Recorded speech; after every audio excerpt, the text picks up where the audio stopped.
हाय सांग माने मो चैनल को आपण मानको बहुत बहुत स्वागत। एई वीडियो रे आपण माने शिखि पारिबे पफ स्लीव्स रो कटिंग। मु प्रथमे अस्त्र कपड़ा नहीं छी, अस्त्र कपड़ा रे मु मार्किंग करिबी। देखंतु एई भलिया मु चारि भाग रे मु फोल्ड करि छी। फोल्ड सो साइड ता अछि निज साइड कानी रखिबे। आर जो लंब टोटली रखी छी मु 16 इंची आउ ओसारटा 10 इंची।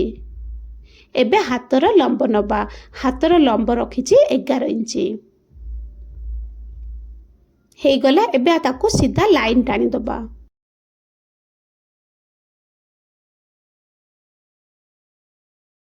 एबे साइड काने मु 4 इंची रे मु चिन्ह देली। 2 इंची मु सिलाई मार्जिन अच्छे से 2 इंची सीधा लाइन टाणी गिरे हाथर जो शेप अच्छे हाथर शेप देली। एबे हाथर जो गोलाई जेतिकी अच्छे तार अधा नेबे, अधा आउ सिलाई मार्जिन 2 इंची रखी 2 इंची मु नेली। एबे मार्किंग हे गला नॉर्मल जेमते। एबे ऊपर साइड कानी मु 5 इंची रे गोटे चिन्ह देली। एबे जो हमरो सिलाई मार्जिन जेतिक देइचे सेठु नेकिर ऊपर रो शेप दबे। एई भलिया आपण माने भी शेप देबे। देखंतो जेमति तळ साइड रे शेप अछि सेई भलिया ही ऊपर साइड रे शेप देबे। देखंतु एई भलिया शेप देबे। एबे आमे हे गला मार्किंग। एबे कटिंग कर दबा।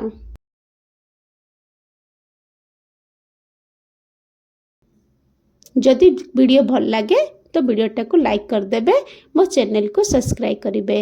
जदि आरो स्टिचिंग देखिबा को चाहुचते तो कमेंट करिवे, मु स्टिचिंग पार्टटा भी आनिबे। स्टिचिंग पार्ट देखिले आपण माने बुझी पारिबे केमती पफ रो स्लीव्स रो बना जाए। एबे मेन कपड़ा नेबे। मेन कपड़ा को सेम 4 भाग रे फोल्ड करिवे। फोल्ड करी के अस्त्र कपड़ाटी को रखिबे, रखी के कटिंग कर देबे। देखंतु एई भलिया कपड़ाटी को सेट कर देबे। हेई गला। एबे आमे कटिंग कर दबा।